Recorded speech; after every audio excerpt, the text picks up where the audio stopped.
آپ نے فرمایا میں کوئی ایسے ویسا بادشاہ نہیں، کہا مجھے دھوکہ دینا مشکل ہے، کہا نہیں میں روپ بدلوں گا۔ حضرت اورنگزیب عالم کی بڑے نیک بادشاہ گزرے، بڑے پرہیزگار وہ بے روپیہ کہنے لگا میں روپ بدلوں گا، آپ نہیں پہچان سکیں گے۔ فرمایا چل جتنا تیرے اندر زور ہے لگا لے۔ حضرت نے اعلان کیا کہ میں نے فوجی بھرتی کر دے، 2 ماہ کے بعد ٹیسٹ ہوگا۔ وہ 2 مہینے دوڑتا رہا، رنگ روپ بناتا رہا، آیا ٹیسٹ دینے، 2-3 سپاہیوں کا امتحان لیا، اس کی باری آئی تو 10 روپے دیے، کہنے لگے تیرے آنے جانے کا کرایہ میں نے تجھے پہچان لیا ہے۔ کچھ دنوں کے بعد جانے لگے سفر پر تو بھکاری آ گئے خیرات مانگنے، اس نے بھی سارے منہ پر سیاہی مال لی، کپڑے پھاڑ لیے، سر کے بال مڈا لیے، پگے تک کٹا لی، بدرنگ ہو کے آیا، کس آگے کیا تو حضرت نے 10 روپے ڈالے، کہنے لگے تیرے آنے جانے کا کرایہ میں نے پہچان لیا ہے۔ کچھ دن گزرے تو ٹیچر کی ضرورت تھی، اس نے منہ سے بڑی کر لی، داڑھی نکلی لگا لی، سر پہ جنا کیپ پہن لی، ایک شیروانی لے لی اور ہاتھ میں چھڑی پکڑ کے آیا، کہنے لگا میں استاد ہوں، 2-4 بندوں کا امتحان لیا، اس کی باری آئی تو 5 روپے دیے، 10 روپے دیے، کہا تیرا کرایہ میں نے پہچان لیا۔ 2 سال گزر گئے، وہ جب بھی آتا حضرت پہچان لیتے۔ ایک دن سفر پہ جا رہے تھے، بہت بڑا لشکر تھا، جہاد کرنے جا رہے تھے اورنگزیب عالم کی، تو دیکھا ایک پہاڑی ہے، پہاڑی پہ لوگ جا بھی رہے ہیں آ بھی رہے۔ اورنگزیب عالم کی پوچھنے لگے یہاں کیا ہے؟ کہنے لگے بابا جی بیٹھے ہیں دعا کرتے ہیں، اللہ کے نیک بندے ہیں۔ اورنگزیب کہنے لگے یار پرانے لوگ سارے ہی اللہ والوں کو مانتے، یہ بھی مصیبت آئی ہے جتنی نہیں آئی ہے، سارے لوگ ہی مانتے۔ کہنے لگے ذرا میں دعا نہ کرا لوں، بچے کام جا رہا ہوں۔ اورنگزیب بادشاہ تھے، بادشاہ لوگ نازک مزاج ہوتے ہیں، گھوڑے سے اترے، بڑی مشکل سے پہاڑی پہ چڑھے، اوپر گئے تو لائن لگی ہے، بابا جی غار میں بیٹھے، کہنے لگے میں نے ملنا، میں اورنگزیب ہوں۔ انہوں نے کہا ہمارا بابا اس طرح کا پیر نہیں کہ امیر آئے تو رنگ اور ہو، غریب آئے تو اور ہو، یہاں اگر ملنا ہے تو لائن میں لگ جاؤ، سب ایک جیسے۔ اب لائن میں کھڑے ہو گئے، 50 آدمی آگے تھے، کہتے ہیں 51واں نمبر تھا، تھک گیا دھوپ میں کھڑا کھڑا۔ جب میں پہنچا غار کے دہانے تو میں نے بابا جی کے چہرے پہ نظر ڈالی تو بڑا نورانی چہرہ، بڑی خوبصورت لب و لہجہ۔ میں نے کہا میرے جیسا آدمی بھی پگڑی باندھ دے تو اچھا لگنے لگ جاتا ہے، بڑا خوبصورت انداز۔ کہتے ہیں میں ان کے پاس اتحیات کی حالت میں بیٹھ گیا، میں نے کہا حضور میں جا رہا ہوں جہاد کرنے، دعا کرنا۔ بزرگوں نے ہاتھ اٹھائے، اللہ اس کی مدد فرما، دین کو غلبہ عطا فرما، اس سے دین کا سچا پکا سپاہی بنا۔ پھر تھپکی دی، 2-4 نصیحتیں نکال ڈالی، دیکھنا ظلم نہ کرنا، زیادتی نہ کرنا، جب تم جیت کر نہ کرنا، غرور نہ کرنا، نصیحتیں بھی کر دی۔ کہتے ہیں اب جب میں اٹھا تو 2-4 دینار بطور نذرانہ مسلح کے نیچے رکھے، اور الٹے قدم جب میں غار سے اترا انہوں نے رومال جھاڑا اور اٹھ کے کھڑے ہو گئے، کہنے لگے آج نہیں تو نے پہچانا، آج نہیں تو نے پہچانا، میرا انعام بنتا ہے، آج نہیں پہچانا، لا پیسے۔ اورنگزیب کہنے لگا یار تو نے حد کر دی، کہاں چڑھا کہاں کھڑا رہا، دھوپ میں تھک گیا، کمال کر دی بھائی تو نے، بتا تو کیا لے گا، اب تو جلدی بتا، وہ کتنے لوگ پیچھے دھوپ میں کھڑے ہیں، لشکر سارا کھڑا ہے، کیا لے گا؟ اس نے کہا سب سے قیمتی ہیرے وہ ہے جو تیرے سر کے تاج میں لگے ہوئے، مجھے تیرا تاج چاہیے۔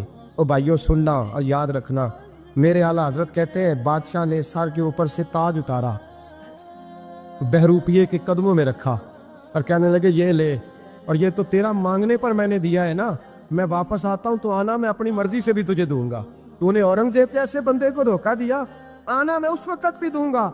وہ دیکھ کر بس بات ختم ہو گئی، حق ہو گئی، دیکھ کر کہتے ہیں جب میں پلٹا نا واپس، بہروپیے نے آواز دی بادشاہ ٹھہر جا، تو میں نے پلٹ کے دیکھا تو کہنے لگے یہ اپنا تاج لے جا، اٹھا اور لے جا۔ میں نے کہا 2 سال بیت گئے تجھے محنت کرتے، آج قابو آیا تو لے جاؤ، کہنے لگا لے جا، مسئلہ سمجھ میں آ گیا۔ میں نے کہا مجھے بھی تو سمجھانا۔ کہتے ہیں وہ پھوٹ پھوٹ کے رویا، اس کی آنکھیں برس پڑی، سیلاب کی طرح آنسو بہہ نکلے، تڑپا اور رو کے کہنے لگا بادشاہ میں نے جھوٹ موٹ رسول اللہ کی غلامی اختیار کی تھی، جھوٹ موٹ کی داڑھی، جھوٹ موٹ کی پگڑی، جھوٹ موٹ کا فقر، میں نے جھوٹ موٹ نبی پاک کا لباس پہنا ہے، تو تیرے جیسے بادشاہوں کے تاج میرے قدموں میں آ گئے ہیں۔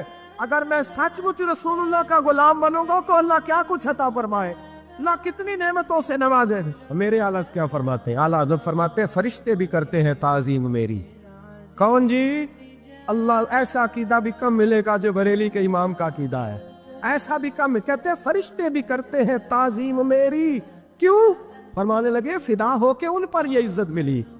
بغداد کے ایک درویش عالم تھے، تو وہ جب بھی نماز پڑھاتے نا تو کسی تاجر کی 2 بیویوں کے بارے میں دعا مانگتے، توجہ ہے میری بات پر؟ نماز پڑھاتے تو کہتے اللہ اس تاجر کی 2 بیویوں کو اپنی خاص رحمتیں عطا فرما۔ ایک دن لوگ ان کے گرد اکٹھے ہو گئے، کہنے لگے بابا جی بتائیں تو صحیح وہ بیویاں کون تھیں جن کے لیے آپ دعا مانگتے؟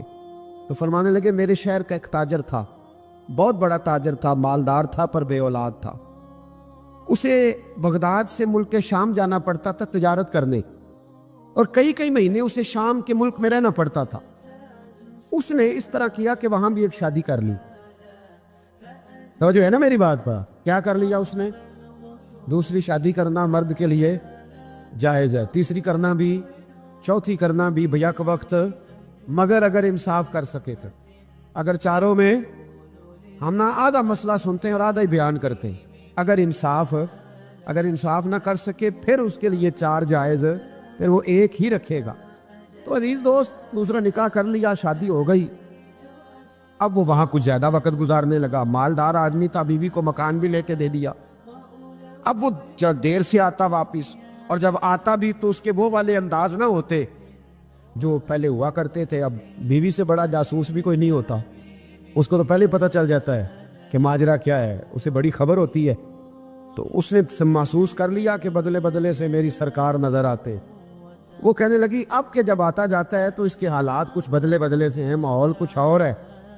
اس نے ایک بوڑھا آدمی جو اس کا عزیز بھی تھا اور سمجھدار بھی تھا، اس کو تیار کیا، کہنے لگی اب کہ جب ملک کے شام جائے نا تو اس کا پیچھا کرنا اور خبر کرنا کہ کہاں رہتا ہے، کہاں جاتا ہے، کیا کرتا ہے۔ وہ بوڑھے بزرگ جو تھے وہ خاتون کے کہنے پر کچھ اس نے کرایہ بھی دیا، وہ اس تاجر کے پیچھے گئے اور واپس آ کے خبر دی، کہنے لگے کہ یہ تو 2-3 سال بیت گئے، اس نے وہاں بھی شادی کی ہوئی ہے، تجھے بتایا ہی نہیں۔ ابھی بھی بڑی سمجھدار تھی، حوصلہ مند، زیرت، اس نے شور نہیں مچایا۔ اس نے کہا کہ میں نا اب جب آئے گا نا تو طریقے سے بات کروں گی اور پوچھوں گی کہ ایسا کیوں کیا، اور یہ بھی اس نے آ کے بتایا کہ اگر تیرے ساتھ نکاح کے بعد اسے اولاد نہیں ملی تو اولاد وہاں بھی کوئی نہیں، کہ مکمل تفصیلات۔ اب جب اس دفعہ خامند آیا تو آتے ہی وہ بیمار ہو گیا، کمزور ہونے لگا۔ اب خاتون نے مناسب نہیں سمجھا کہ آتے ہی دڑام سے میں اس کے سر پر یہ بت یہ پھوڑ دوں کہ تو نے نکاح کیا ہوا ہے اور مجھے بتایا نہیں۔ وہ ذرا تسلی میں رہی، کچھ وہ بیمار تھا، حوصلہ رکھا، خدمت کرتی رہی۔ کچھ دن گزرے تو وہ تاجر انتقال کر گیا، فوت ہو گیا۔ اب راز کھل نہ سکا، عدت گزاری، اور جب سارا مال جمع کیا نا تو اشرفیوں کی بوریاں بھر گئی۔ سارا مال اس بی بی کا، 4 بوریوں میں اشرفیاں، 4۔ یہاں تو پیٹ کا دوزخ ہے، معاذ اللہ، بھرتا ہی نہیں۔ حال من مزید، حال من مزید۔ وہ جو کہتے تھے نا کہ بس باہر چلا جاؤں اور باہر میں کچھ تھوڑے سے پیسے کما کے 2-3 سال میں لوٹ آؤں گا، پھر یہاں آ کے کوئی کاروبار کروں گا، وہ گئے ہیں تو واپس نہیں آئے۔ وہ جو کہتے تھے نا بس میں نے اتنا سا کاروبار کرنا ہے کہ مکان بن جائے، انہوں نے 4 مکان بھی بنا لیے ہیں، لیکن بریک حل میں مزید کی دوڑ ہے۔ اب 4 بوریاں اس عورت نے چھپائے رکھی، کوئی بندہ نہیں جانتا بغداد میں کہ ملک کے شام میں تاجر کی دوسری بیوی بھی ہے۔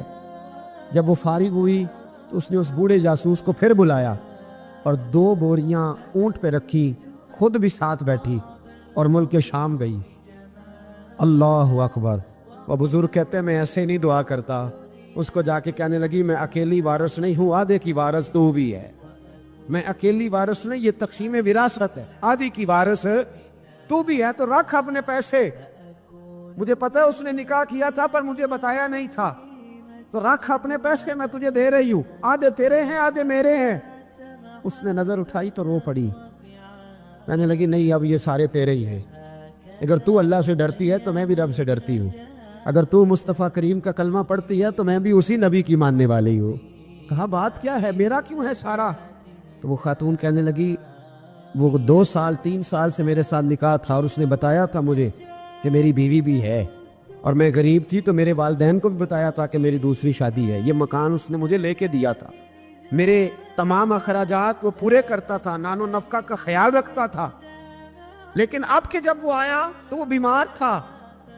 اس نے مجھے بتایا کہ مجھے طبیب نے بتایا ہے کہ میں شدید بیمار ہوں، شاید بچ نہ سکوں۔ تو کہنے لگی وہ مجھے کئی لاکھ روپے بھی دے گیا اور جاتے دفعہ مجھے طلاق بھی دے گیا، فارغ کر گیا۔ کہنے لگا تو جہاں چاہے میرے بعد نکاح کر سکتی ہے، اور کہنے لگا میں چاہتا تھا پہلی بیوی کو بتا دوں، موقع نہیں بنا، اور اس کا دل نہ ٹوٹے بتا نہیں پایا، لہذا وہ مجھے ڈھیر سارے پیسے دے چکا ہے، سارا میرا حصہ مجھے پہلے سے دے چکا ہے میری بہن۔ اب یہ 4 بوریوں میں سے 2 میری نہیں بلکہ 4 کی 4 ہی تیری ہے، تو ہی اس کی حقدار ہے۔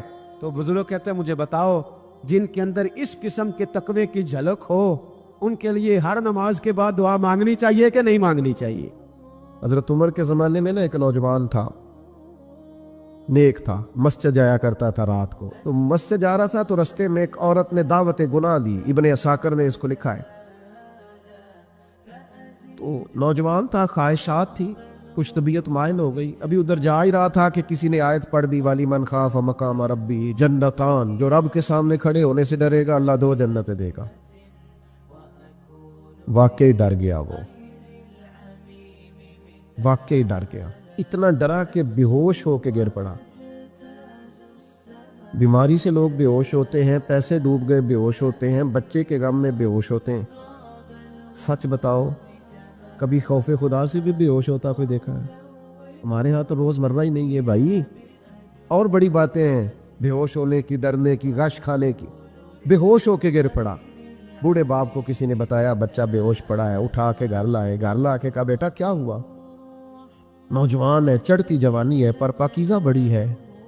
کہنے لگا ابا جی گناہ کی طرف چلا گیا تھا، پر میں نے آیت سن لی جو اللہ کے سامنے کھڑے ہونے سے ڈرے گا رب 2 جنتیں دے گا، میں ڈر گیا تھا، رب واقعی 2 جنتیں دے گا۔ باپ رو پڑے، ابا جی کی آنکھوں میں آنسو آئے اور کہا پتر اللہ بڑا مہربان ہے، اس کے وعدے سچے ہیں، واقعی 2 جنتیں دے گا۔ اس نے پھر ایک چیخ ماری اور اس طرح کی ماری کہ اس کی روح ہی پرواز کر گئی، روح ہی پرواز کر گئی۔ کشتگان خنجر تسلیم را، عشق کی خنجر سے قتل ہو گئے لوگ۔ صبح حضرت عمر کو پتا چلا کہ انہوں نے تو رات جنازہ بھی پڑھ دیا، تدفین بھی کر دی۔ جناب عمر فرمانے لگے اتنا نیک نوجوان خوف خدا سے دنیا سے چلا گیا، مجھے کیوں نہیں بلایا میں جنازہ پڑھتا؟ فاروق اعظم فرما رہے ہیں میرا شوق تھا میں اس کا جنازہ پڑھتا۔ کہ حضور